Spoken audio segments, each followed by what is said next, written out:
Mic check. Mic check. You guys hear me out there? I hope so. I hope so. All right. Let's do this. Hey, guys. Good afternoon to people in the Midwest and on the East Coast. Good morning to people on the West Coast. This is TNT Jofi Tech News that Jerome Ortega finds interesting. This is episode I lost count, so I can't give you an actual definite number. But how's it going? Welcome to the stream. If you guys are new here, welcome. This is where I talk about news.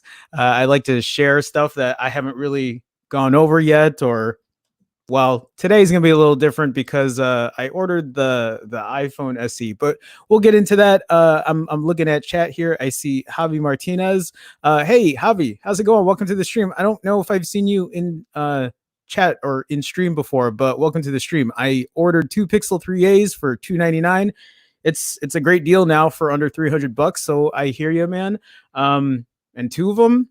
Did you need to, or did you get one for someone? I'm assuming you got one for someone. Leo, Android Stud is in chat. Hey, how's it going, Leo? You ordered that outdated phone. I mean, you know what? Some people have different use cases, and for $300, again, I'm not telling people how to spend their money, but I don't think it's a bad deal. We can talk about that later. Javi says here, the phones are for my two daughters, but they rather have a bigger screen and not a 4 or 5 year size screen. That's also a good point. And it's something we're going to talk about today because I do want to talk about the iPhone SE. Oh, I see Aaron in here for the love of tech. Ola, how's it going, man? How are you? Good afternoon, right? Florida. Yeah, good afternoon. How's it going? I see Brian in the room too. Brian, what's going on? Welcome to the stream. Hi guys. How's it going? Outdated meaning iPhone C2020. We're gonna start with this now. Yeah. So Leo says here the Pixel 3A goodbye for sure. So yeah, I hear ya. Paul Hendricks. Hey Paul, how's it going, man? How you doing? Stereo phone call to the max. Stereo phone call to the max. Am I missing something? Did I do something? I don't know. Welcome to the stream. Hey guys. Okay, so let's start off with the iPhone SE. Yes, I bought the iPhone SE. I set an alarm at around 6:30 a.m. and I just kept checking the Apple Store app on my iPhone 11 Pro, and the store was down. It was like, oh, you still have time to sleep, but I didn't because I wanted to make sure I wasn't gonna fall asleep again. And actually, when I woke up, I kind of woke up in a panic, and I'm like, oh shit, did I forget? And it was fine. I actually had a dream that I hit a car backing into a parking spot and my license expired. So when I woke up, I was like in a panic. Anyway, yeah, I did order an iPhone SE. Part of me is excited to get that phone because I actually really, to be honest with you guys, I bought that phone because I just want to check out the camera. And even though I'm hearing reports that it's probably the iPhone XR camera, Grant actually tweeted something to me yesterday. I should have shown that tweet to you guys, but Grant tweeted me something yesterday saying that while they're saying that it is an iPhone 8 or an iPhone, no, not an iPhone XR camera. It might be the iPhone 8 camera. They still might be using the iPhone 8 camera, but they're using the image processing of the iPhone 11. I don't really know exactly how that's going to turn out, but I'm looking forward to it. I'm sorry guys. I'm like looking here to try to find this tweet. So Grant tweeted me yesterday and he was like, you see this? Everyone was saying it was either the XR or the 11 sensor. Makes for a real interesting test of the A13 image signal processing. One of the two. So Renee Ritchie says iPhone SE camera hardware sensor optics are iPhone 8. So iPhone 8 camera optics with iPhone SE silicon image signal processor is iPhone 11. So yeah, I'm actually looking forward to seeing how the photos turn out. I'm really curious if it's going to be on par with my iPhone 11 Pro, if it's going to be on par with my Pixel 4. those are really the only two phones I have now at this point to test out. I mean, I do have some older phones, but that's not really in the mix right now. But I'm curious how well it works. And if it doesn't work well and I'm not happy with it, then I have like 2 weeks to return it. I mean, we'll see. I ordered the red color because I've never, the only red phone I've ever owned was my OnePlus 6. And I really like that phone. That was one of my favorite, that's probably my favorite OnePlus phones out of the lineup that I've had. I mean, I haven't owned a 7 Pro, but I bet you I would have liked that too. I'm going to talk about the OnePlus for a little bit today. We're going to talk about the OnePlus 8. It did get released in China, and I kind of want to go over that. Yesterday, we talked about how the OnePlus. You know what? I'm going off topic. Let's talk about the OnePlus SE, or let's talk about the iPhone SE. I'm sorry, guys. So this iPhone SE, yes, I'm kind of excited. Uh, I've had talks with like people that I talk with in my little chat group, and it's kind of mixed feelings because I think a lot of us are excited about it, but then there's also a part of us that are a little skeptical, right? We still have an outdated design with big ass bezels, right? On the top and the bottom. You know, we can say nostalgia all we want, but it is what it is. It's still a small screen. It's going to have solid build quality, at least wireless charging. It's going to have, dust and water resistance, which is all well and good, but it's still going to be a small screen with an outdated design. Performance is going to be solid, though. Performance is going to be solid. Ecosystem is going to be solid. And it's something that you're going to be able to hold on to for a couple of years. It will be tried and true, which is kind of what Apple's known for the most part. The worries here, though, are the camera and the battery. And I think Brian, who's in our chat, Brian he's made good points about the battery, right? That the battery, it might be okay for the first year or so, and then it's going to degrade, and then you'll be lucky if you can get through the day. That has yet to be seen. I typically don't hold on to phones that long unless they're like my favorites and I don't want to, sell them off or whatever. But again, that has to be seen. And then with my issue with the camera is no night mode, no deep fusion, but maybe the processing from, the iPhone 11, the ISP, is going to benefit from it. And I'd love to see how well that could compare to something like the iPhone XR, right? Or the iPhone 11, and just see how well these photos turn out. Anyway, before I do get into the other stories, let me get back into chat. If you guys haven't already, and I will probably say this throughout the stream, but if you haven't, please feel free to like the video. I know that's a weird thing to say, especially coming from me who doesn't try to promote that way, but liking the video apparently helps with the algorithm. So if you guys could do me a solid, I would appreciate it. If you haven't subscribed, please feel free to do so as well. Either way, I appreciate you guys stopping by, engaging in chat, and being part of the community. So let me go through chat here real quick, just so I can say hi to everybody. Android Stud says, you look and sound good. Thanks, buddy. No, thank you. Thanks for letting me know everything sounds fine on this end. Okay, so Brian says here, I hear you on that. Apple just threw the A13 and an extra gig of RAM in the iPhone 8. They didn't even change the camera. All changes are through the processor only. That's a good point. Forbes Tech Reviews. Hey, what's up, everyone? What's up, Forbes Tech Reviews? How you doing, man? Welcome to the stream. Leo, 4.7-inch screen. Come on, people will buy anything Apple. I still love you, phone, Jerome. That's my dude.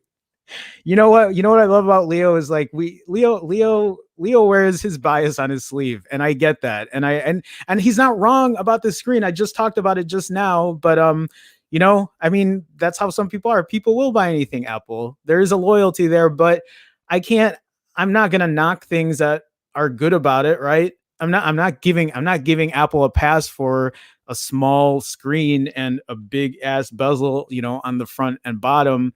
But I'm going to commend Apple for putting the A13 in there. I'm going to commend them for still giving a solid product at a reasonable price. I can't deny them on that. So you got to give me that at least. Javier Hidalgo. I'm going to buy the OnePlus 8 Pro. Wow. You're going to spend, what is that? $900. Let me know how that phone turns out, man. I mean, if I had the money just to test it out, I would. I totally would. Javier says, "Sup, Jerome Brian? Yeah, but welcome to the chat, Javier. Glad you could stop by." Um, Leo says XR camera's okay. Can't hold the jock strap of the Pixel camera. You're holding no punches right now. Okay, so let's see here. I see Sourish. I haven't seen you in here, I don't think. Sourish, welcome to the stream. Welcome to the chat.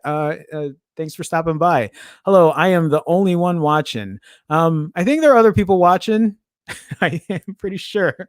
I see Mint Arcade in here too. I gotta admit, IP rating and wireless charging on top of A13 and 399. It's a game changer and a steal. I mean, those are things that people are looking for in a phone. And then again, build quality we can talk about. We can talk about the ecosystem. There are a lot of things that we can talk about here. There are pros and cons. I've gone through this yesterday and the other day. We can kind of hash this out all stream if we really wanted to, but we're gonna feel how we're gonna feel. But let's kind of go into some of this stuff and figure things out here. So, okay, this first article that I have, is this the one I want to? Yeah, let's talk about competition. Let's talk about if things were flipped the other way around. So this article from Android Authority says, imagine for a second if Android OEMs released an iPhone SE style phone.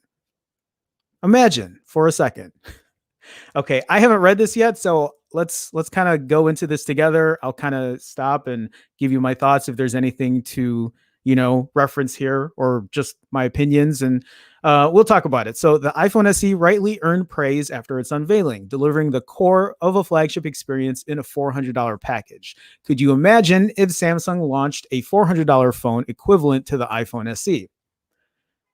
Google's already done this. They've launched a $400 phone last year with the Pixel 3a, and it made waves for putting a great camera in its phone at a reasonable price. There was question about its processor and how well it would hold up. We actually, if you guys didn't check out the stream yesterday, we had a conversation in chat. It was a question that someone brought up to me that I wanted to ask. And would you rather sell your, if you had to only have one phone, would it be the Pixel 3a or would it be the OnePlus 7T, and why? And, there was good chat about that. Like, yeah, great battery, I'm sure it's still a decent battery. Great camera is what I meant to say, but questionable performance or longevity of the phone. How long would that 3A really last you because of its performance? But maybe it would last pretty, maybe its longevity would last because it's stock Android. It's going to get updates, but that has yet to be seen. I haven't personally messed with a Pixel 3A, but I'm going out of topic here, but yeah, the Pixel 3a is on sale right now for $299, which is a pretty good deal, especially for someone who's looking for a phone for under $400. I mean, yeah, now you might have to consider the iPhone SE, but again, this is where we're talking about iPhone SE top end performance. You're going to have a fast chipset in there versus something that's a mid-range chipset with the Pixel 3a or even the Pixel 4a, but the Pixel 3a right now you can get for $300 with an excellent camera. Okay, let's continue on. So a Samsung phone in the vein of the new iPhone SE would obviously include a $400 price tag, a top flight Snapdragon 865 processor, 64 gigs of base storage, as well as wireless charging and IP67 water and dust resistance. The latter two features in particular are rare at the $400 mark. So let me ask you here, would you buy let's say a Samsung phone if it was $400, if it had a Snapdragon 865 chipset, 64 gigs of internal storage, wireless charging, and IP67 dust and water resistance? Would you buy that instead of an iPhone SE? I think I would. I think because the display would probably already beat it in that category. I would have to think that over because I am not a fan of Samsung's. I'm not a fan of Samsung's UI. It is not that's not usually what I go for. I am a stock Android person, but it's a good question. It's a good question to kind of think about. So an iPhone SE approach by the likes of Samsung would also mean the phone packs a solitary rear camera, no ultra wide or telephoto camera here. And there's another Samsung phone I do want to talk about that I'm going to talk about later in the stream. That's $400. I actually want to compare the two because it's something to think about. It's actually something to think about if you're deciding on buying an iPhone SE. But okay, so a much smaller battery, 18-watt charging with no 18-watt charger in the box and no headphone port. A $400 Galaxy flagship like this would likely be a deeply divisive release for Android users, making compromises contrary to other affordable Android flagships like the Mi 9T Pro, Realme X2 Pro, and Asus Zenfone 6. The addition of wireless charging and a water-resistant design are undoubtedly welcome for the iPhone SE and would be welcome for a $400 Android flagship. But this clearly came at the expense of other expected features in this price tier. One of the biggest compromises is the camera, as the iPhone SE 2020 only packs a single main camera. So for me, that's not the biggest deal in the world. It's how well this single camera can perform. If it can perform as well as an iPhone 11, I would have been pretty happy, especially at that price point.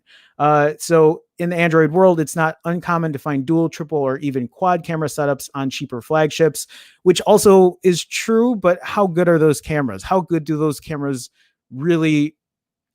Is it really worth that money to have those extra cameras if the quality is shitty? I'm not saying they're shitty. I'm just saying some of them might be, and maybe that's why that price reflects that. Now we could debate the usefulness of quad camera phones for the average consumer, is kind of what I was talking about here. But many enthusiasts expect about $400 phones to pack multiple cameras. And you can't argue that an ultra wide camera and or a telephoto camera aren't useful. And those are good points. They are. In saying so, many consumers value a reliable point and shoot camera that delivers great quality. I see a super chat here. Okay, guys, when the super chats come, I have to kind of stop in here. Javi Martinez with a $10 super sticker. Javi, I can't see that sticker live right now because I'm in a different format. But Javi, thank you so much for the support, man. Thank you for the $10. I'm still kind of awestruck every time some of you guys support this way. This means a lot to me. I'm really bad at showing that kind of like appreciation, but Javi, thank you so much. Thank you for taking that extra step. It does mean a lot to me. So thank you. Thank you. I'm sorry. I'm not the best but yeah, for your support and for everybody in chat, for everybody making the stream, saying hi, saying what's up. Appreciate you guys stopping by. Thank you again, Javi. Okay, so let's continue on here. Another major compromise made by the iPhone SE that might not fly in the Android world is its design, and this is something that we were just talking about earlier. I'm now that I ordered the iPhone SE, I'm wondering if I'm going to have buyer's remorse. I really am. I'm not sure if that $400 is going to be well spent. I think it really depends on how well that camera is, because I already know that, again, the design is not going to be the best. It's not going to have the best display, but I already knew that coming into it, right? Because, we saw what the phone looks like and how that's going to be. And I've owned phones in that kind of form factor before, and that was years ago. And now I'm used to much bigger screens with less bezels on the front, or a raindrop notch, or just a regular notch, or whatever little tricks that these phones, have up their sleeve when they're designing these phones. So, many of our Instagram followers have cited this as one of the main reasons why the new device won't trouble the Android competition. It's not hard to see why, though, as the iPhone SE is essentially an iPhone 8, featuring massive bezels that drastically reduce the screen size. Don't expect notches, punch holes, or anything similar here. Okay, we just talked about that. Another major decision taken by Apple was to offer a much smaller battery than other flagships. And this is actually something I'm going to point out, because there is... and actually, that's my next article, is an alternative to the iPhone SE for $400. Would you rather buy this iPhone SE or this other phone that I am going to talk about in a little bit? It It wouldn't be fair to compare the iPhone SE's 1812 milliamp hour battery to other Android flagships in terms of pure capacity, as it's not quite an apples and orange. Okay, that's stupid, but it's the same capacity as the iPhone 8. And reviewers noted that the 2017 device lasts for a day at best. So you'll get average battery life out of it. I wonder if it's going to last me a full day. That's going to be a good indicator of how well the phone works for me. My Pixel 4 that I have right now has been lasting me well over a day, but it's also because I'm on Wi-Fi like 90% of the time. If I wasn't on Wi-Fi, I still think I wouldn't get such great battery on my Pixel 4. I did do a little couple tweaks on it to make it better, but yeah, nothing special.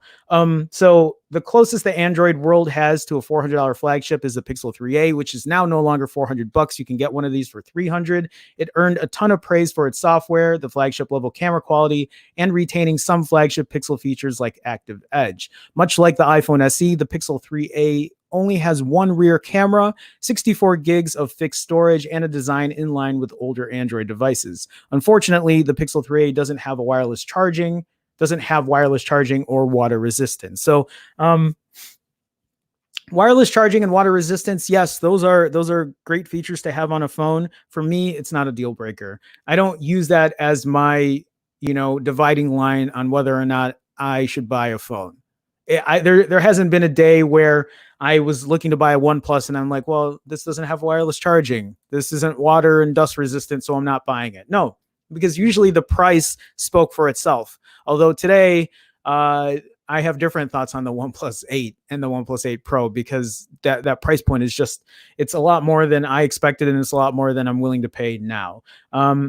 And then nor does it have the latest processor like the iPhone SE, sporting a mid-range Snapdragon 670 chipset. And remember, these phones are the same price. Well, again, the Pixel 3a now $100 less. This is more for a conversation of the Pixel 4a when it comes out.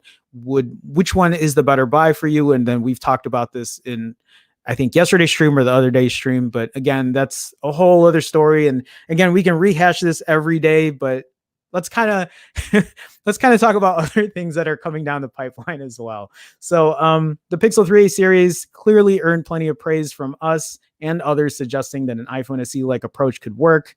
But many users also viewed it as inferior to devices from the likes of Xiaomi, Realme, and others. For example, the sub $300 Redmi Note 8 Pro offers a more powerful chipset, less RAM, a much bigger battery, and 4 rear cameras. The polarizing reception would likely greet any other affordable Android flagship that models itself after the iPhone SE.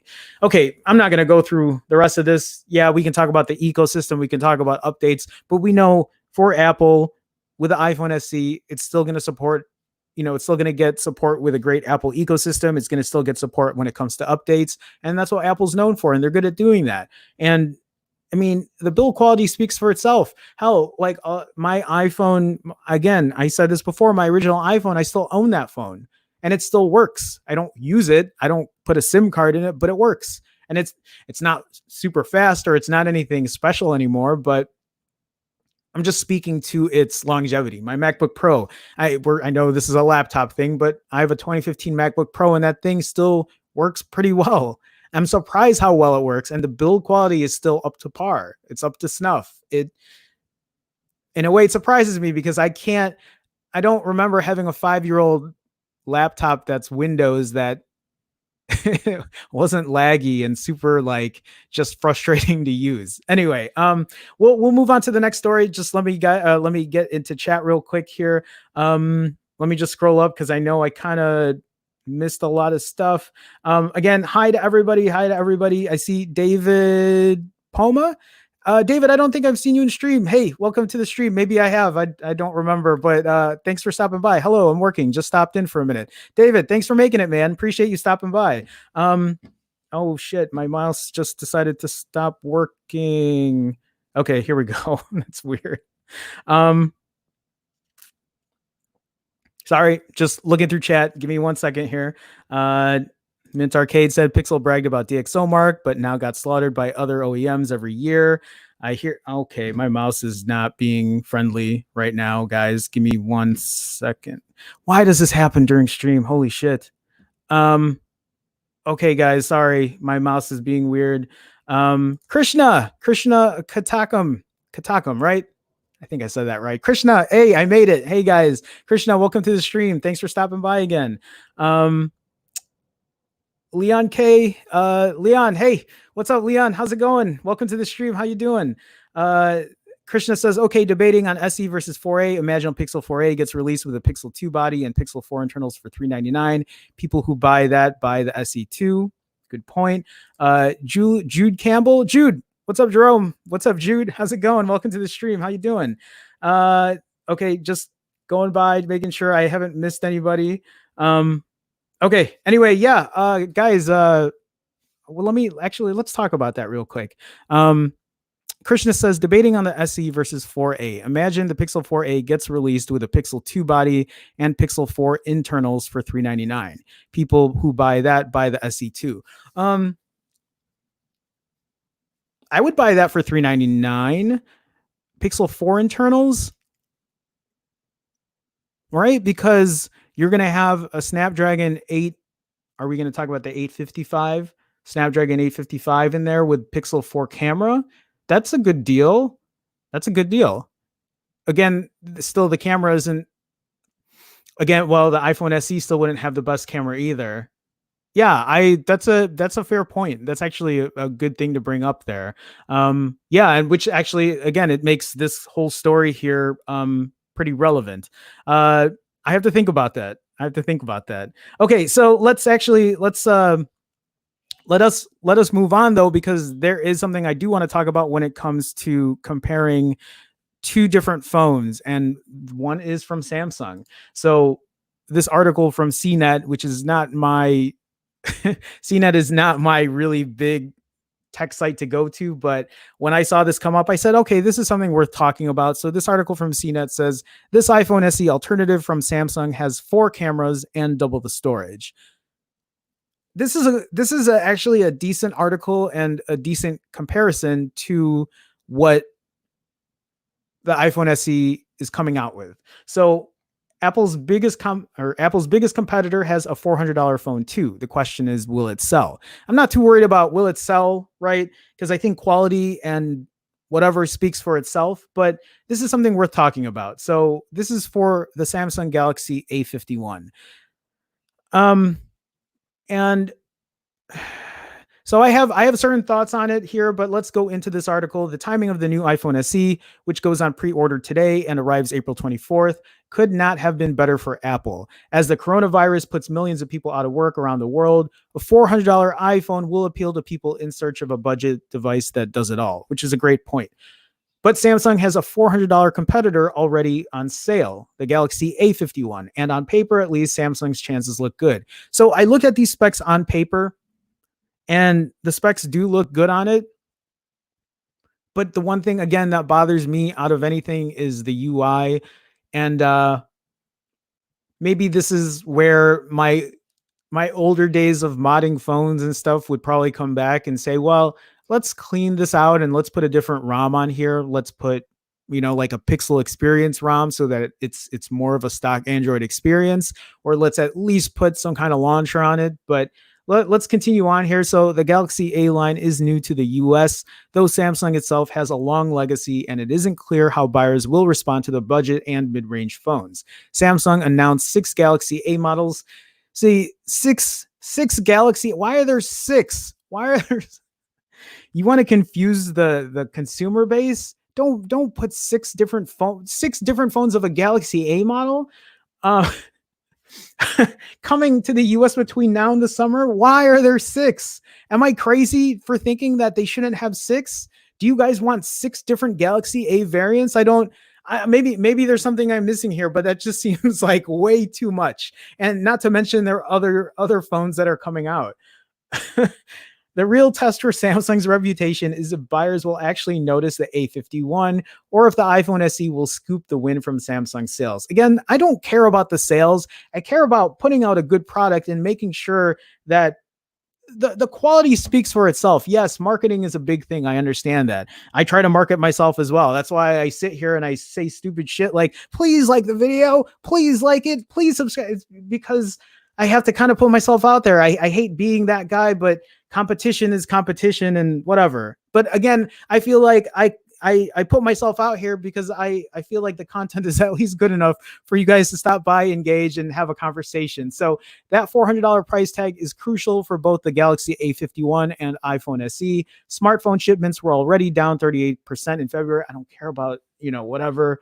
Um, okay, read on for Samsung's secret weapon. Secret weapon. Okay, so size matters, small versus huge. Again, we're going to get into the display size, the resolution, and the two phones cost the same, but only the iPhone SE appeals to people looking for a pocket-sized device. I mean, yeah, maybe, but it's also more of like, hey, this is a $400 phone with the highest end processor that you can get on a smartphone. Okay, like let's not forget that CNET. It's small by current standards with just a 4.7-inch display, which is almost unheard of these days. Meanwhile, the Galaxy A51 goes supersized with a 6.5-inch screen that targets media consumption like videos, photography, and online reading. So that is a deal breaker for a lot of people. Don't get me wrong here. People might say, yeah, okay, that has the best processor, but the display sucks. I don't like the display. Fair enough point. Really. I mean, that is a fair enough argument for you to say, well, that's not worth my money. And I totally respect that. I really do. In many cases, and this is why I'm talking about it, because after I saw this in my head, I was like, well, yeah, these are good points. They're very good points. In many cases, screen size is a good stand-in for dimensions, but in this case, the iPhone SE appears to have thicker bezels. Appears it has thick as bezels. Most phones today have screens that take up most of the phone face. So the 5.8-inch Galaxy S10e, a quote small Samsung phone, is only a smidge larger than Apple's new phone, yet with a much larger screen. Note that we haven't seen the iPhone SE in person yet. You guys know what this iPhone SE is going to look like. Okay. Okay. So the Galaxy S10e, $600. That's not really what I want to talk about because that's way too expensive at this point. I want to talk about the $400 phones. And before I do, on the corner of my eye, I see a super chat here from Android Stud for $10.99. Leo, thank you, man. Thank you for the support. For shipping, I emailed you. Yeah. So if you guys don't know, earlier in the chat, I said, hey, I might return the iPhone SE if I'm not happy with it. If it, if it's not worth the $400 to me. If it's not worth the $400 to me, I'm probably going to return it. And Leo here with the $10.99 says, for shipping, I emailed you a return label for the iPhone SE. Leo, thank you for the support, man. That was actually really funny. Thank you so much. Thank you guys for stopping by. I really appreciate it. For everybody else, again, if you guys are new or you just came in chat, feel free to like the video, help me with the algorithm thing so people come and they see this chat and we can talk and we can have a good conversation and do all the cool stuff that streamers do, I guess. Again, I'll go through chat in a little bit, but let's go through this. Leo, again, thank you so much for your support. It does mean a lot to me, especially during times like these. So thanks again. Okay, so let's get back into here. Back to the $400 phones. Between the Galaxy A51 and the iPhone SE, the iPhone is the more widely available device. During quarantine, okay, we're not going to go through that right now. Yes, I understand the quarantine is obviously an issue. For another day or another segment, let's talk about these phones for a second. Let's kind of forget it. We're at home, or let's just talk about phones. That's what I'm here for right now. So Samsung's secret weapon. I don't know what secret weapon this is. 100 times zoom, because that's no secret weapon, and I have my thoughts on that. So perhaps the biggest difference is storage. Okay. Oh, that's actually that. Perhaps the biggest difference is storage. The fine print is that the iPhone SE starts at $400 for 64 gigs of internal storage. Meanwhile, the Galaxy A51 gives you double that, 128 gigs for the same price. If you want the 128 gig iPhone SE option, which is the configuration I'd suggest, you'll pay $449. Here's the thing: is I would also recommend the 128 gig iPhone SE option.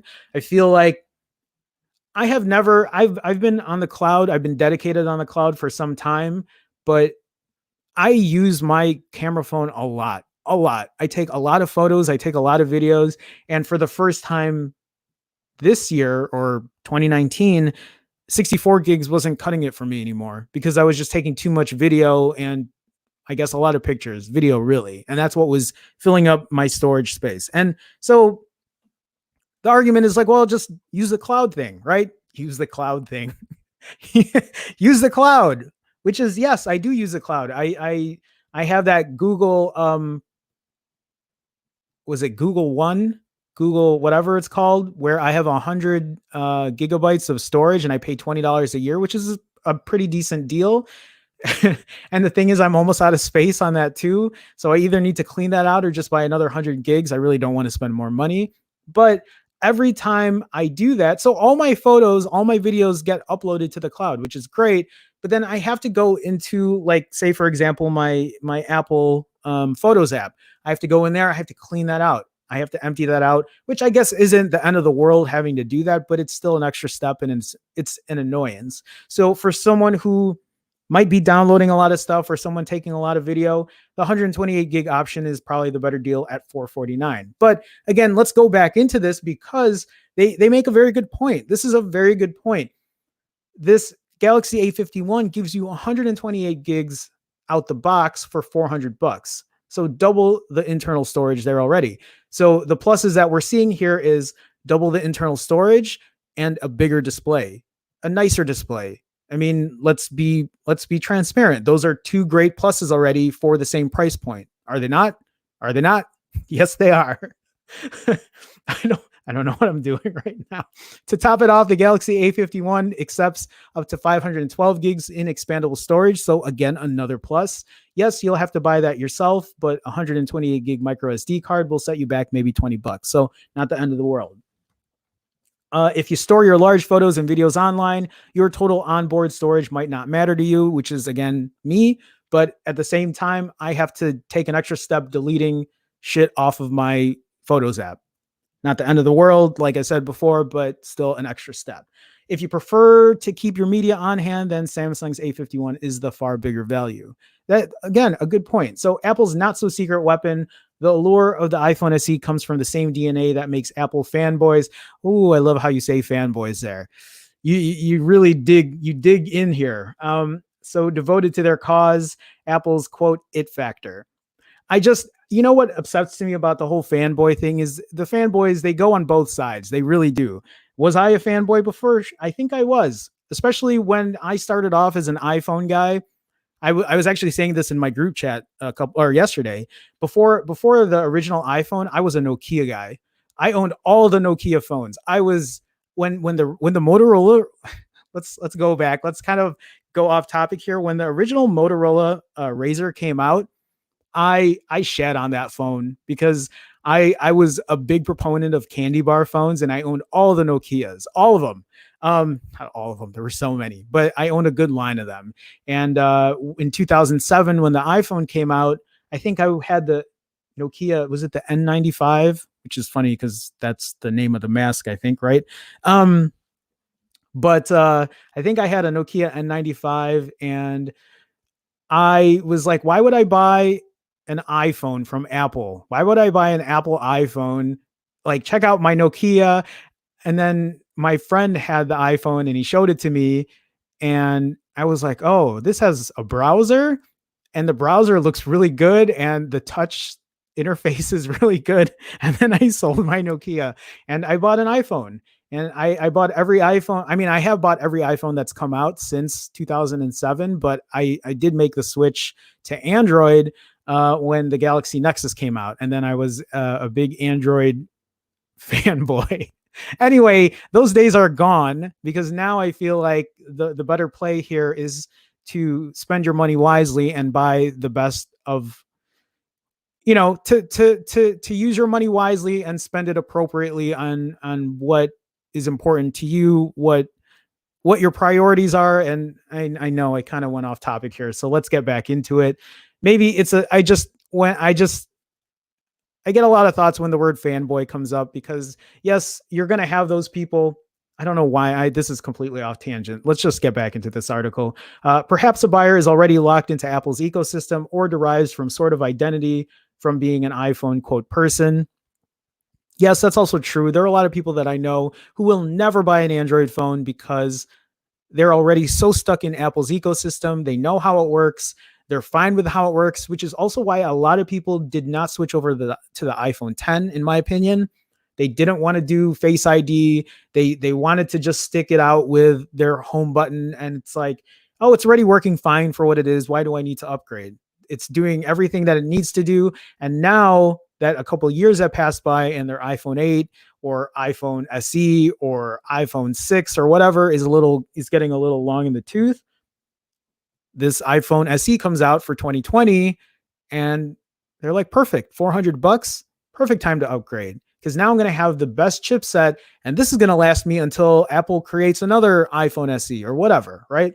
Anyway, so Apple's less obvious leverage is its messaging, which gives the iPhone SE the impression of being a premium device with the same core innards as the iPhone 11, the processor, software, and main camera. Yes, it's missing Face ID and several camera lenses. By comparison, the Galaxy A51's quad cameras scream, quote, more, but Apple's value proposition is clear. This is an iPhone through and through, just modestly. So this Galaxy A51, again, better display, more storage, camera, I don't know. That has yet to be seen.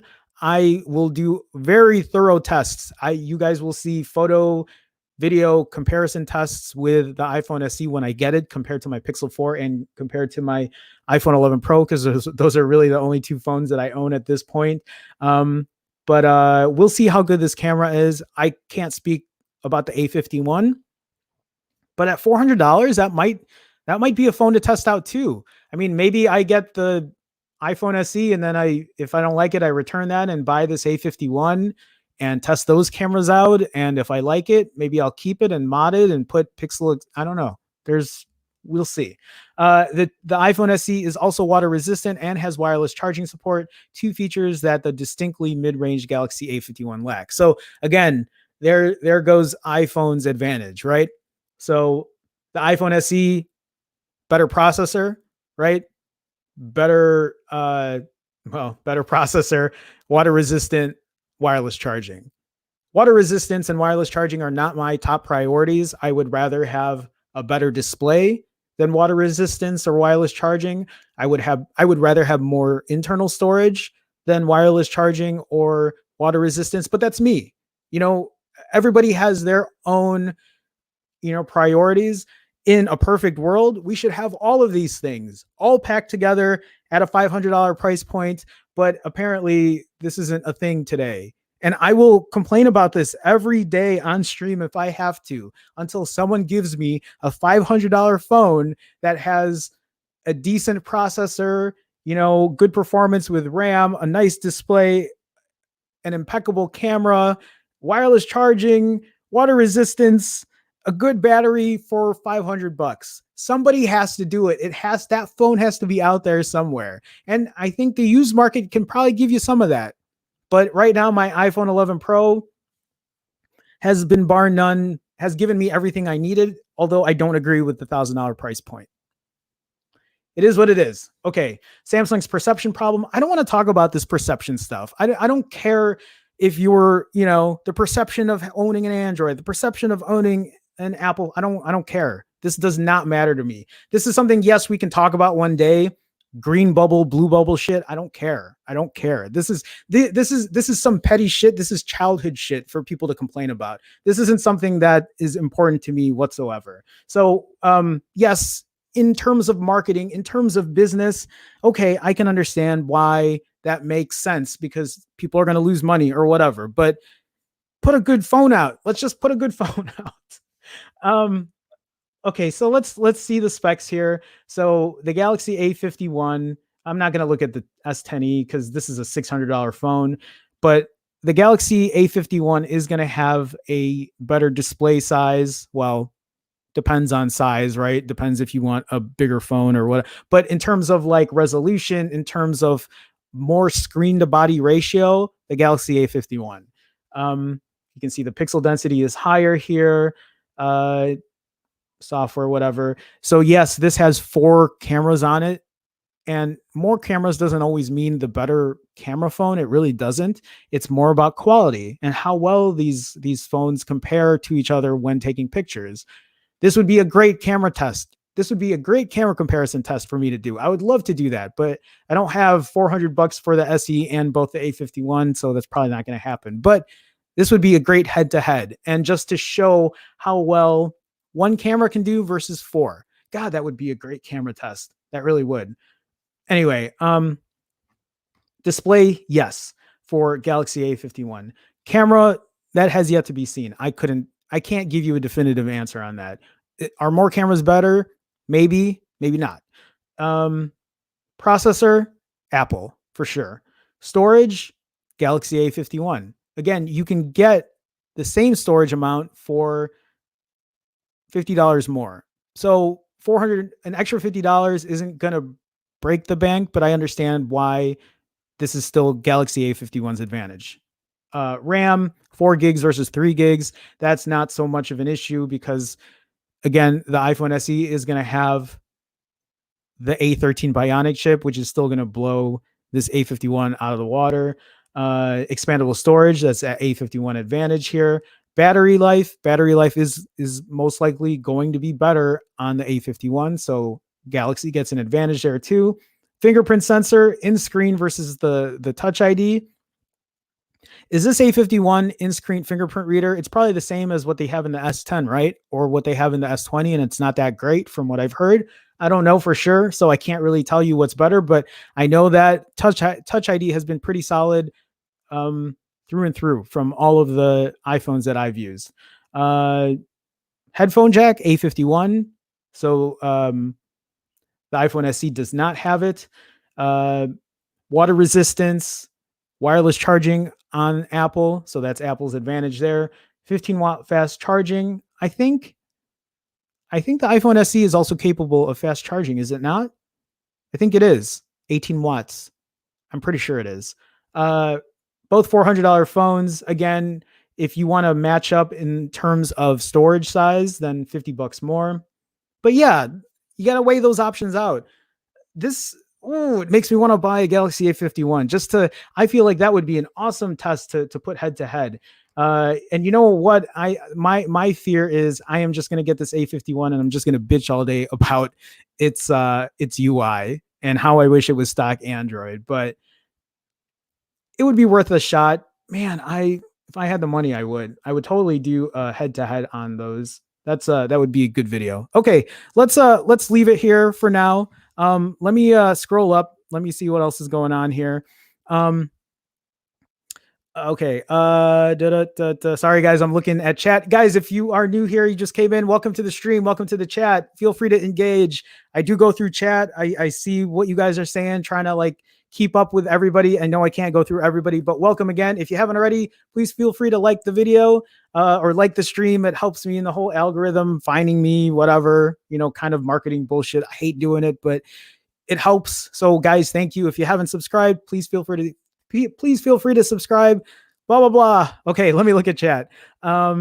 I see 14 GBB here. Hey, 14 GBB. How's it going, man? How you doing? Welcome to the stream. Hey, Jerome, I did a little research on the A51. The only downsides that I can find are glass front, Gorilla Glass 3, a plastic back, plastic frame, and USB 2.0. Thank you. Thank you for actually bringing those up. I forgot to talk about build quality. So as far as build quality, then yeah, the iPhone SE is going to feel a little more premium, feel a little more high end than what the A51 gives you. I didn't even think about that, about, a glass front, like Gorilla Glass 3. Maybe that's not so much. Well, it's been a while, I think, since I've had anything like that. Or a plastic back and a plastic frame. Yeah, I mean, I think you would know right away after holding one that it probably wouldn't feel as premium quality. But yeah, that makes a lot of sense. Thank you for bringing up that point. I didn't even think about that. But again, 14 GBB, welcome to the stream. Android Stud says, great stream. In all seriousness, I look forward to your camera comparisons with the iPhone SE. Thanks, Leo. If I could do anything in the world, if my only job, the more I stream, the more I really enjoy doing it. I have a lot of fun talking about tech and talking about phones, especially, which is why I talk about phones a lot. But if it was up to me, I would do camera comparisons all day. But phones are expensive and I can't buy every new phone that comes out. I tried doing that in 2018 and then I went broke. That's working as a freelancer. I'll tell you this much, guys, working as a freelancer, working on your own, it's a grind, especially when you're trying to like stay true to yourself and not sell out and like not bow down to these companies who are trying to give you free shit and then they want you to say good shit about their phones and you don't want to, so they never give you another phone again. That's me, because I will not do that. I don't believe in that. I feel like, us as influencers, us as people that want to, make sure people spend the money properly, it's important to tell the truth and be truthful to how you feel and what you want to share with your audience, with your consumers. Let's see here. Krishna also says, don't forget about Samsung's bad software support. That's also a good point. And that's not something that I read in here, or at least I skipped through, but that's also a good point. You're pretty much stuck with the software it gets shipped with, which is unfortunate, which is also why I was thinking about maybe you just get into modding. But yeah, as far as security patches or any kind of like vulnerabilities, you lose that after the support's gone. You lose that. And I think you have to be buying that phone knowing that you're not going to get that support after 2 years or whatever it is. I think it's 2 years, right? But that's Krishna. That's actually a really good point. Great point.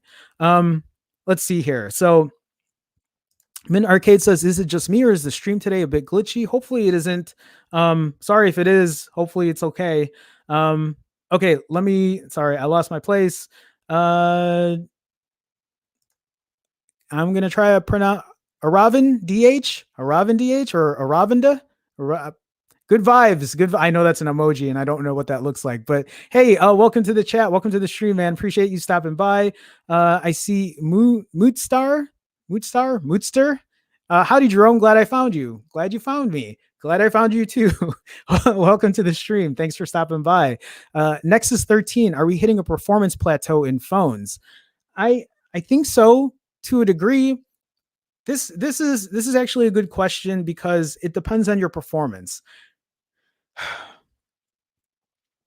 I'm trying to think about how to phrase this, because I use my phones a lot. I think all of us do. We use our phones a lot, but we all use them in different ways. And even though I use my phone a lot, most of the time it's for messaging, browsing the web, and taking pictures and video. That's where it goes for me as far as performance. I don't edit photos on my phones. I don't edit videos on my phones. I do all of that on my PC. I built I'm a big IT nerd. I built my PC years ago, and like I upgrade it as time comes when it needs to get upgraded. And so I take the time to do that. And I'm not that kind of performance, oriented on phones in that regard.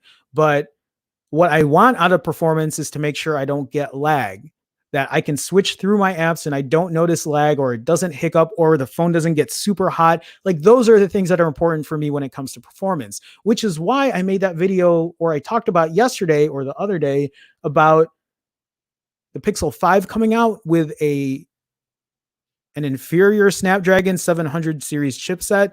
When I say inferior, I mean that it's not going to have the Series 800 chipset. But the reason I brought that up is I wouldn't mind so much if it came with that Snapdragon 700 chipset, if there was no lag, if the performance was still good on it, if the camera was going to be good enough to beat the iPhone 11 Pro or the upcoming iPhone 12.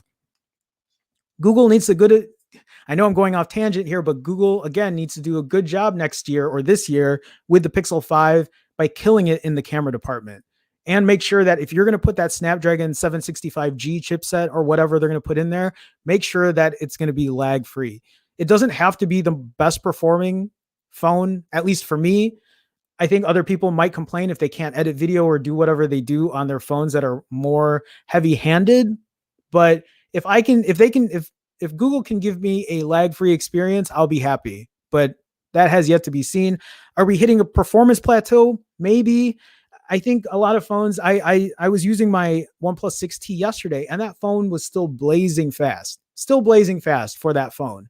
And I was happy with it. And that goes to show how well like a stockish Android experience, can benefit in terms of longevity, especially for a phone now that's getting a little older, that these phones can still perform well like an iPhone can. Again, it depends on what, um, okay, my mind is about to be blown because I just saw super chat. I don't know where I lost I lost track because uh yes, I don't know what I was saying. Performance plateau. Yeah, it depends. It depends on the user experience. Will phones get better? Sure, they will. They're going to get faster. Games are the big thing, right? I think that's where most people are looking for that performance when it comes to gaming. I'm not a gaming person, that's why I don't notice a lot of it. The only game I play is Scrabble. I feel kind of nerdy saying that's the only game I really play. But yeah, anyway, I do have to scroll down here because I saw Jesus Leon. You're crazy, man. Leon with the $50 super chat. Leon, holy shit. Leon, thank you so much for the super chat. God, Leon, not too long ago, guys, also put in a big super chat. I think was it yesterday or the other day or yesterday? Leon, man, thank you for the support. Thank you so much. Actually, I actually might take this super chat and upgrade my webcam now because I was in my head, I was thinking, what can I do with because the super chats, guys, if you don't know, being a YouTuber isn't the most profitable job, and it's also a very hard job because you're competing with so many people. But if you guys watch my photo comparison videos, and if you guys ever watch like the videos with the music in it, I don't know if you guys know, but I pay for that music every time I post that stuff. I pay a monthly fee for my music. And if you look at the editing, if you guys ever watch my photo camera comparison videos, maybe you guys don't know this, but if you watch those videos, they're so finely edited that every time a picture shows up in my videos, you will see they go by on the beat, on the beat, on the beat, because I look at my work as art. I really do. I know I'm kind of going off topic here, but I just want you guys to understand that I do put a lot of work and effort into what I do. And to see that support, like it just solidifies the kind of Leon. Thank you so much. Thank you, man. Appreciate it, guys. For everybody else again who's been here in chat, thank you for stopping by. I understand not everybody can super chat, and I get that, but even liking the video, subscribing, supporting means a lot to me. I want this to be a great community where we can talk about phones, and we don't have to be those fanboys, right? We can be people who are reasonable, who can have a civil discussion about phones and not have this kind of bullshit where we're bowing down to a company just because they've done it well every year. So let's bring out the flaws. Let's talk about things. Let's make companies do better. Like, that's what I want to get out of it. Let's make companies do better for us. Let them give us better prices. Let's fight for, let's speak with our wallets, right? Let's spend the money where we need to spend it. Okay, I see Brian with the $2 super chat. Thank you everyone for showing up and supporting. Brian, thank you for supporting. If you guys don't know, Brian's been a long supporter. He's been following me for a long time, and he's been very active and has been following me even during like the slow times or whatever. So Brian, thank you for thanking them, but thank you for your support as well. Krishna also, $5 webcam fund. Krishna, thank you. Yeah, actually, that's probably what I'm going to do. I'm probably going to go upgrade and get a better webcam, because sometimes I look at this quality, I'm like, this could be better. This could be better. But guys, thank you so much. Thank you guys for the support. Krishna, thank you again. I know you've supported in the past as well, so thank you. Okay, let me okay, guys, thank you. Let me go through chat. Let me just see if I can pick up a couple of things. I just want to say hi to people that I haven't said hi to yet. Okay, so Nexus 13 was where I left off. Max is in here too. Hey man, love your streams every evening here in Germany. You're making me feel connected in these hard times. I'm glad I can do that. And that was one thing I wanted to do too, is find a way to connect with people. And I think that's what I was trying to do in my past videos, but that's always hard because I can't really talk to the people who I put the videos out for. I can talk to you guys in the comments, but I can't do that all the time. Doing this, it's like we get to engage, we get to talk, we get to have a conversation. And I really like that. I really enjoy that. So Max, I hope you're doing well. I know times are tough for everybody. That's why I'm stuck at home too. That's why I had a studio with my news organization, and we've all been working from home, times are tough, and if this is a way to help just feel connected, because like I haven't, it's weird, and I was talking about this with friends too. It's even when this is over, it's still gonna be weird. I hate to say it, it's still gonna be weird. I was talking to Mike, um Simply Your Device, and he had this good analogy, and he was like, remember when you go to a restaurant and the restaurants would be so packed that like when you back up in your seat, you're backing up next to someone behind you because it's so packed in there. He's like, it's never going to be like that again. And when he said that, it kind of hit me, and I'm like, yeah, it probably won't. And maybe not forever, but maybe for a while. They're probably not going to pack things the way they used to, because just, I don't know, this thing is affecting people way more. Like I have people close to me who have gotten it. I have people close to me who then had their families get infected from it. And I don't want to get too into that. That's but it's, you know, it's tough. It's tough. And so again, for you guys to support, um, like, please understand that means so much, because it's not easy times right now. And being together and talking like this, it's nice. I do enjoy it, and that's why I do it a lot. Demetrius here too. Demetrius, welcome to the chat. Welcome to the stream. Hi, Jerome. I prefer to stay away from Samsung, even their flagships. I'm laughing because it's true. I don't want to hate Samsung. Here's the thing. Samsung makes some great hardware. They make great hardware. They make great displays. Their build quality is excellent. Even their cameras are really good from what I've tested. The last Samsung I had was a S9, but that S9 was one of my favorite cameras. It really was. I thought it was a good all around camera in terms of photo and video. But I am not the biggest fan of Samsung's software. I'm not. Even their flagships got poor software management, including update and every other aspect, even slowdowns. S20 Ultra already lost $400 in EU in 3 weeks. Yeah, those prices have been dropping like crazy. They've been dropping.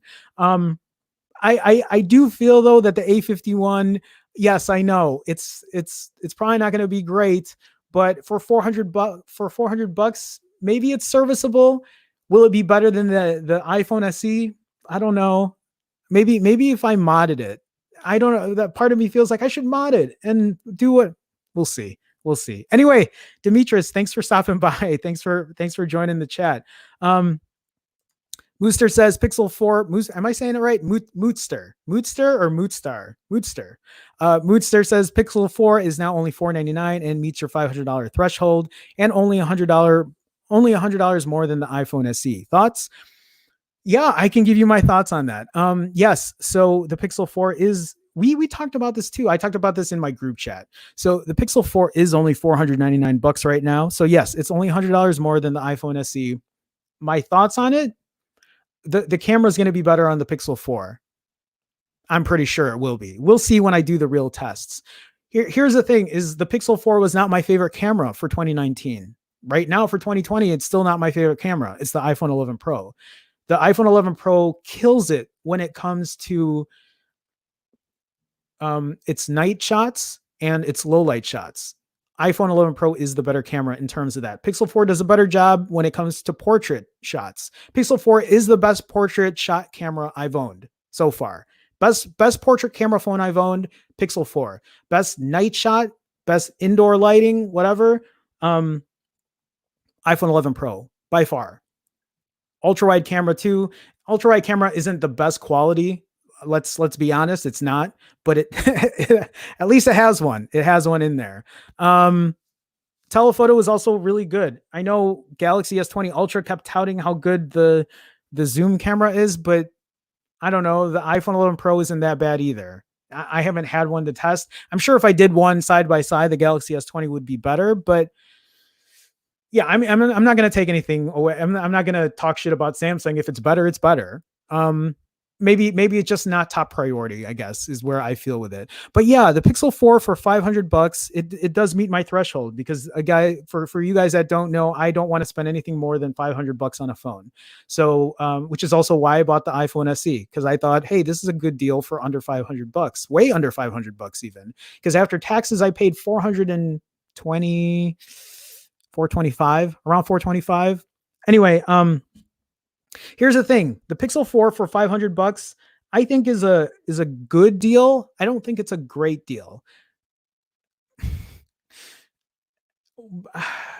I'll tell you why. Because I think the Pixel 4 would be a better deal at 400 bucks. Oh man, that's such a weird thing to say now because of the iPhone SE. Um, I'm just not happy with the Pixel 4's battery. If I were you and if you were looking to upgrade, I would go for the Pixel 4 XL just so you can get a little more battery out of it. The Pixel 4 has been my daily driver now. I have it I have it right here. So my iPhone 11 Pro has been my daily driver for a long, long time. To be honest, I use both phones all the time. The Pixel 4 has just been my secondary phone, but now I'm forcing myself to use the Pixel 4 as my main phone for the last, I think, 2 weeks now, because I'm trying to like see if it's really worth it. I have had to tweak a good number of things on my Pixel 4 to get good battery life out of it. And right now I'm getting around 4 to 4.5 hours of screen on time, which is not bad, but I'm also on Wi-Fi like 90% of the time. So that's an issue. If I wasn't quarantined and if I wasn't locked down at home, I would probably get 3 hours of screen on time on this thing. Maybe 3.5. That sucks. It does, because my iPhone 11 Pro can get me through a day and a half. This is going to be an issue with the iPhone SE too, I'm pretty sure. I don't know how well this iPhone SE is going to do in terms of battery life, but I'll run it through the ringer and see how it goes. I Man, it's I don't want to say don't buy a Pixel 4 for 500 bucks, but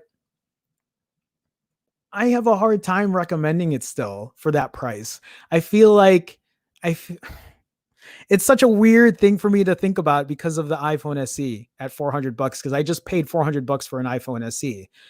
There's a part of me that says, well, why don't you just save up and buy I mean, I do have a Pixel 4 already, but it's a good point. It's a good point. But if you were really looking for a Pixel 4, I would recommend going for a Pixel 4 XL just to get a bit better battery life. If you need a smaller display and if battery isn't a big deal for you, then yeah, the Pixel 4 at 500 bucks is a good deal. I think you could still get that. Here's the thing. I think you could still get the Pixel 4 for a little cheaper. I think maybe. Maybe. I don't know. I hope Chad is talking about it, because I think I would need to think more about it. It is a good point to bring up though. I do appreciate you bringing that up. Let's see here. Plus, Samsung drops huge prices pretty soon after 5 to 8 months. Also a great point, Demetrius. A very good point there. Yeah, Brian says here, yeah, it's a good deal, but it makes the resale terrible. The SE 2020 would not degrade in resale like that in 6 months. Yeah, that's a good point too. It's a good point.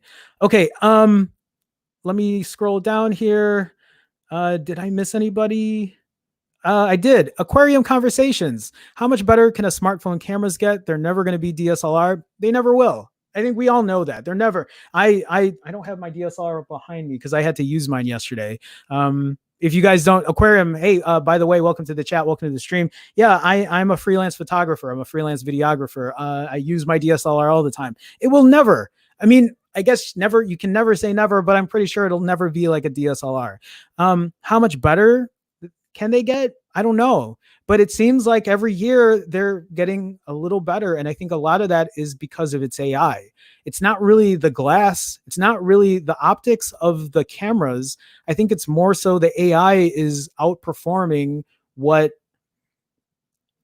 the glass is capable of, which is a very interesting thing that smartphones can do. It uses its AI power to do this. I mean, look at, so we were just talking about this, Aquarium, is the iPhone SE is going to be, at least what I'm reading now, is going to be, the iPhone SE is going to be using iPhone 8 optics, iPhone 8 glass, the iPhone 8 camera sensor. It's going to be using iPhone 8 old ass hardware. It's going to use, yes, I said it 3 different ways now, but it's apparently it's going to be using iPhone 11's image processing hardware software. Sorry guys, I feel like cough coming on. This is something that's been happening lately. I've probably been talking too much. Actually, give me 1 second. Sorry, one sec.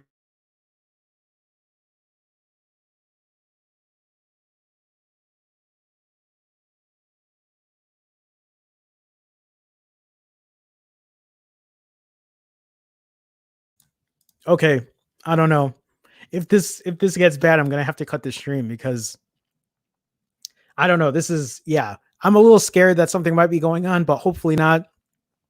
Anyway, Aquarium. What I was trying to say is, oh God, sorry guys. This is live. We're going live. I can't do anything about it. You're gonna have to deal with it. um, the fact that these cameras are still doing well year after year and getting better. If they weren't, if cameras were only plateauing at this point, I'd say, well, whatever, right? And I wouldn't care so much. But the iPhone 11 Pro or the iPhone 11 in general really surprised me. It surprised me how well it does at night. It really did. I mean, I was showing my tech chat yesterday. I took a picture. What was I doing? I was waiting for something. I took a picture with my OnePlus 6T in really dim lighting with like a light on at night. And then I took it with my iPhone 11 Pro, and they were worlds difference. And the 6T isn't that old compared to the iPhone 11. Um, and I was like, holy shit, look at the quality from both of these phones. They're just completely different, completely different. Yeah, I don't know how much better they can get, but if they're going to continue to get better, I want to report it and that's the phone. And I say that because I want to carry the phone that's going to give me quality shots. I mean, if you guys haven't already, feel free to check my, hold on here. Sorry. I want to, shit. Sorry, I'm losing my place. If you guys haven't already, you can check below Phone Jerome. Like I post my pictures up there on Instagram. A lot of it is with my DSLR, but I do a lot of shots too with my iPhone 11 Pro, with my Pixel 4, and any kind of phones that I'm carrying with. So, I want to make sure I get good shots. They're important to me. I love photography. I love finding ways to get better at what I do, and I want to carry the phone that will give me that kind of quality. So, okay, let's.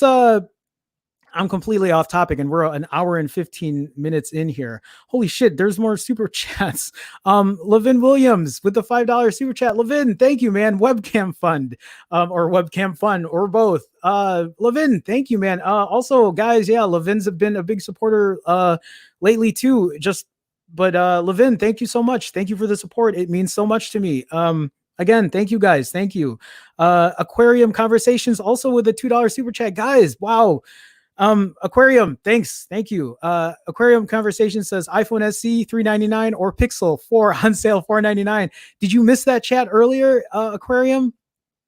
This is actually a very tough question for me. When I don't know if you saw it or you heard it, did I already go through it? If you did, let me know, because I'm just going to double up on the same thing I said, or I'll just say it real quick.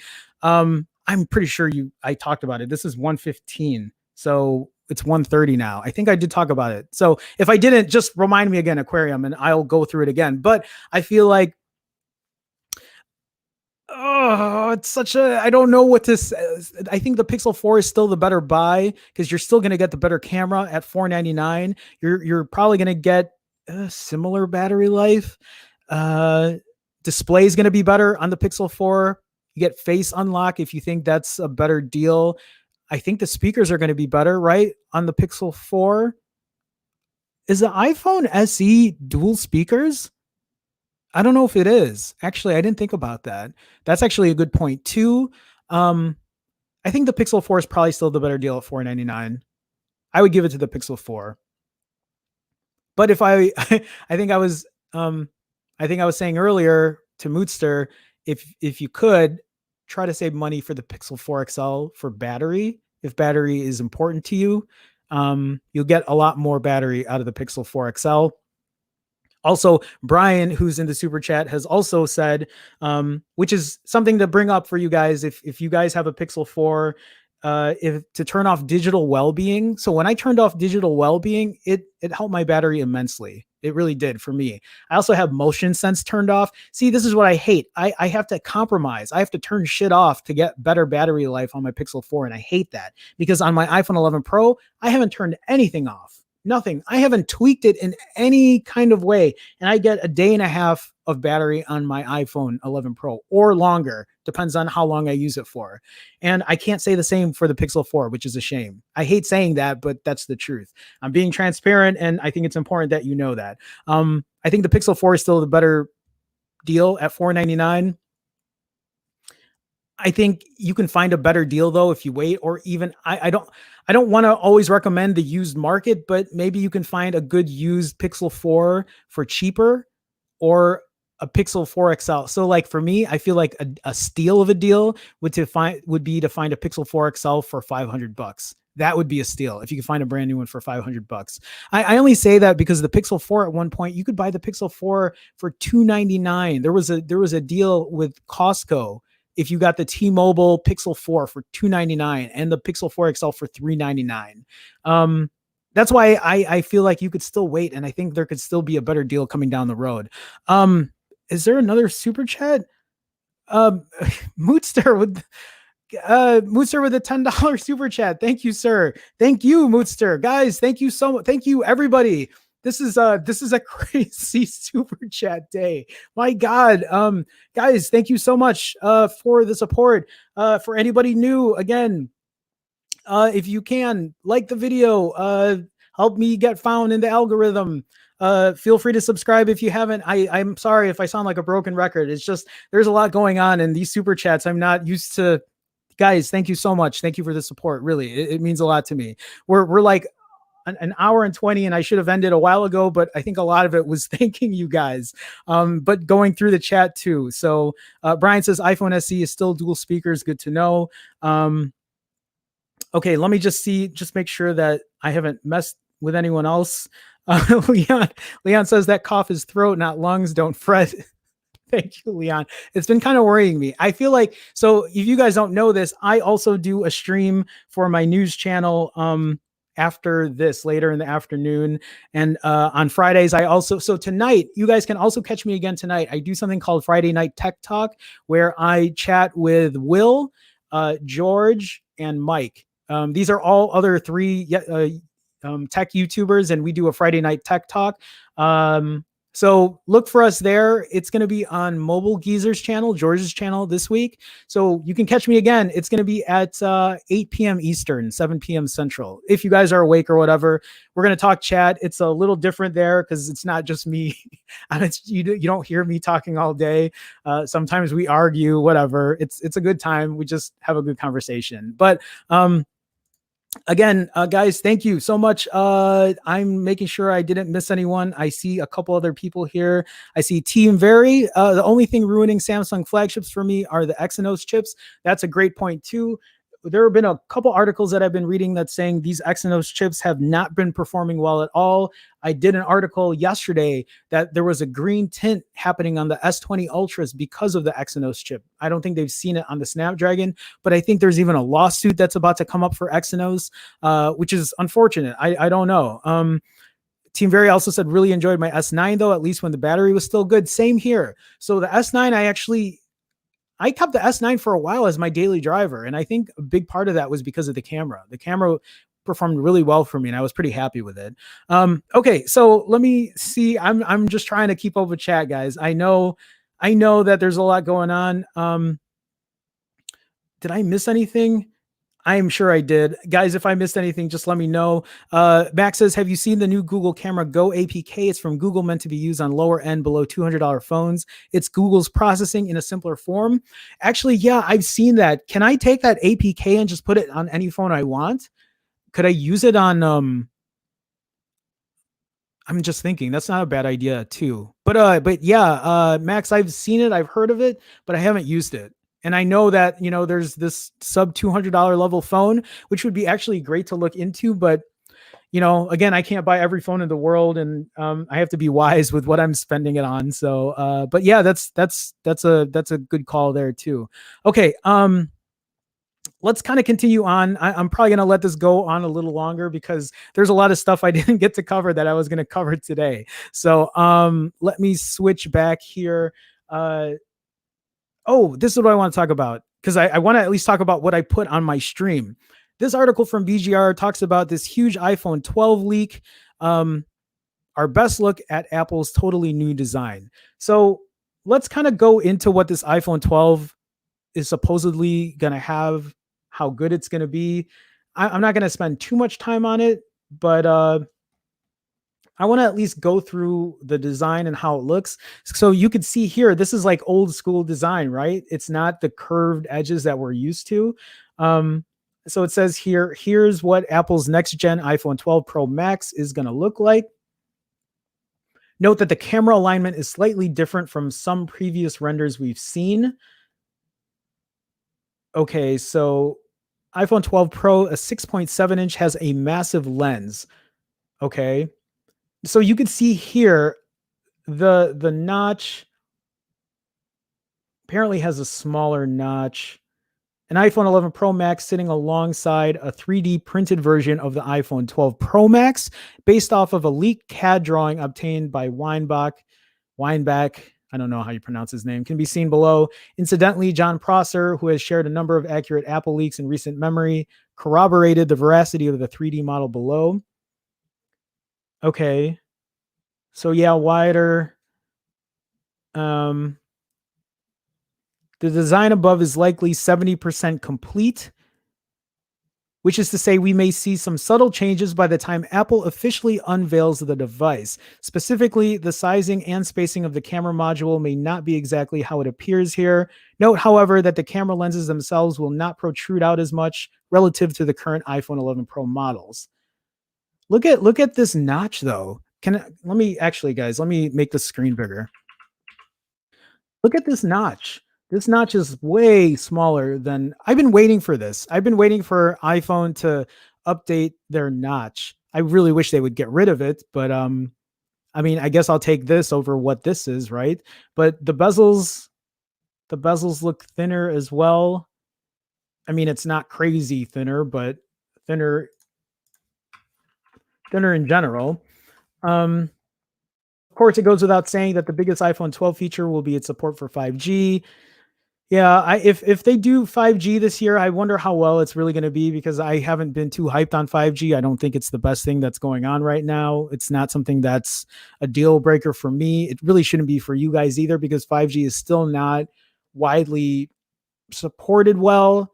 People aren't really getting the performance out of it. And, you know, I've ranted about this before. 5G is a marketing thing right now. Don't be spending extra money on 5G because there's really no point. Not right now. Not right now. Um, So it's no surprise that the antenna bands on the 12 Pro Max are a tad wider than previous iPhone models. Incidentally, the iPhone 12 will feature improved cellular and Wi-Fi speeds. Meanwhile, the iPhone 12 will likely boast improved speakers. Oh, that's good too. I didn't know that because the speakers will not boast will likely boast improved speakers that will be 10 to 15% louder with better dynamic range. Things like that, small things like that are always a big deal for me. I think speakers are I used to do like speaker tests. Those are really hard to do on video, but I'm big on speaker quality. I love having really loud front firing, speakers. Those were my favorites when the Nexus 6P came out. I love that. It was one of my favorite features to have, that kind of experience on a phone. So on a somewhat minor note, Apple is said to be exploring a new navy blue color for the iPhone that may replace the midnight green color it unveiled last year. I like my midnight green color. Okay, so there's a video for it. The $1 million question is when we might see Apple's iPhone 12 models actually arrive in stores. Yeah, I don't know if they're going to be releasing it this September. Maybe it'll be later. Maybe later in the year, maybe even in 2021. I don't know. But yeah, I don't know. I'm looking forward to a new design for the iPhone 12. I'm more curious on if they're going to upgrade the camera again, if it's going to be because the iPhone 11 Pro again is my favorite camera right now. I think it's the best camera that you can get out there for a phone. And you don't even need to buy the 11 Pro. You can just get an iPhone 11, and you know, the wide camera is great. It's not perfect. I mean, I wouldn't use it in all instances. It's not the same quality as the iPhone 11, but the main shooter on the iPhone 11 is superior to almost anything out there right now.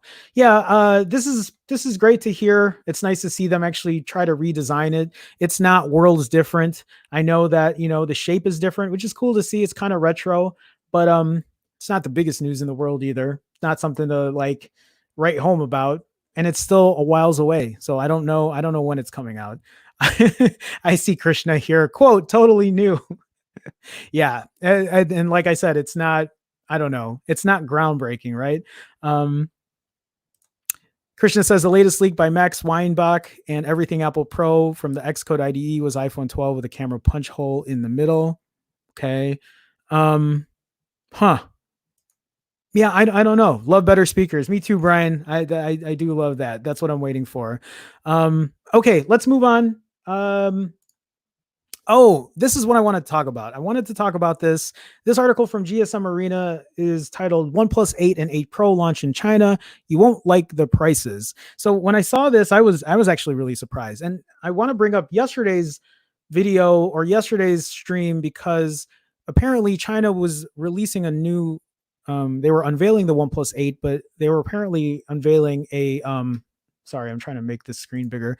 They were also supposedly unveiling a mystery product, which apparently people were thinking was going to be the OnePlus Z, or you know, the OnePlus 8 Lite, just a lower variant of the OnePlus 8, but nothing came out. Or at least from what I've seen, I didn't see anything on it. But they did announce the OnePlus 8 and OnePlus 8 Pro. So earlier this week, OnePlus made its latest smartphones official, the 8 and 8 Pro. That was the global launch, though, whereas today the company unveiled the same duo for the Chinese market. This is quickly going to get controversial. Let's just kind of break this down. The reason it's going to be controversial is in China, the OnePlus 8 starts at the equivalent of 565. 565 in China for the OnePlus 8 compared to 699 here. Exactly $134 less than in the US. Want to compare with Euro pricing? Sure. China 521, Europe 699. That's 178 just lost in translation. The OnePlus 8 Pro starts in China at the equivalent of $762, $137 less than in the US. Yeah, that's a little crazy for me to see. I was surprised. I don't know if that has to do with I don't know if that has to do with importing fees or whatever, but imagine if imagine if the OnePlus, because I said this already, when the OnePlus 8 and OnePlus 8 Pro got priced, I kind of I called it. I said it was probably going to be $700 for the 8 and $900 for the 8 Pro, and that's what it came out being. But I was hoping that the OnePlus 8 would have been $599 here in the States, and then the OnePlus 8 Pro would have been $799. I feel like at those two prices, they would still be able to call themselves, you know, a flagship killer, you know, and not just join the ranks of being a high end, you know, super pricey smartphone company. But this also goes to show that these phones can probably be priced at this price point. Again, I don't know what that means, you know, in terms of importing and whatever is happening with China and the US or whatever. um so let's see. Sure, exchange rates do fluctuate, and there's VAT to account for in the EU. There are also logistics costs in importing goods to either the US or the EU from China. But is all that really enough to justify such a price delta? Or is one place Oh, this is, or is OnePlus simply very much aware of how price competitive its home market is, and thus is forced to, quote, play the game of cutthroat pricing over there? This, while in other parts of the world where people might be less price sensitive, it gets to price its wares how it wants to and not how it's forced to by the competition. These are all assumptions and theories, of course. We'd love to know what your thoughts are in the comments. So, this is actually a good point, because is the price of the OnePlus 8 and OnePlus 8 Pro here in the States, is it priced the way it is because they know we're already going to pay that much money for a phone? They know that $1,000 is now the standard for buying a flagship high end phone. So in their heads, they can say, well, yeah, we'll just price it $100 cheaper. I mean, and they probably feel the same way for, pricing the OnePlus 8. Well, the Pixel 4 is $800. We can price ours at 700. If the OnePlus 8 came in at $600 and the OnePlus 8 Pro came in at $800, I think there wouldn't be a lot of articles talking about how expensive this phone is. I don't think there would be as many comments as there are about people saying that OnePlus has lost its way, because I feel like in a way they have, unless they come back and they try to regroup and reprice things out and say, hey, yeah, we know that our phones don't cost this much to make. We don't need to profit this much. Let's price it out for you guys. Well, I mean, weren't they the company that said, we listen to our consumers? What happened with that? I don't know if that's there anymore. I mean, where's a lot of the things that we were hoping for? Why hasn't the camera been fixed at night yet? I mean, maybe it has been for the 8 Pro, but some camera samples I've seen, I don't know if it's convincing enough. I could be wrong, but I won't know until I test it out.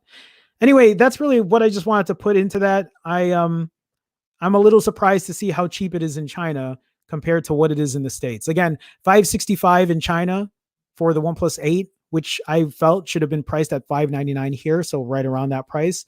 And then what is it here? It is 762 for the OnePlus 8 Pro, which is 899 here in the US, and it should have been priced 799 here in the States. That's how I feel about it. Not much more to say else, or not much more else to say about that. It's a vast price difference between the two. And I think that's it. I think that's all I got here today, guys. Wrong screen. Yeah, we're about an hour and a half in, and like I'm done talking. I think it's a lot going on. So I want to leave it there.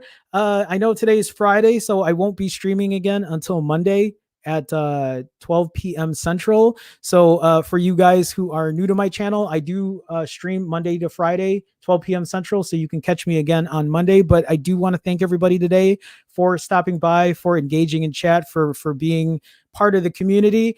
And I want to thank everybody for the super chats today, for people who went that extra mile to support me. That does mean a lot to me. I do want to thank you guys for that.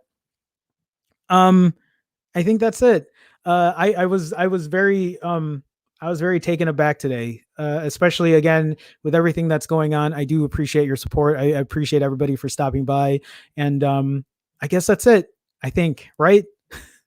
Okay, I'm just setting up this outro so I can do this properly. But Monday, hopefully there's going to be a bunch of new news that's coming out as far as tech news. But I will also be streaming again tonight on Mobile Geezer's channel. So look for me, at Mobile Geezer. I think that's where you can find me at 8 p.m. Eastern.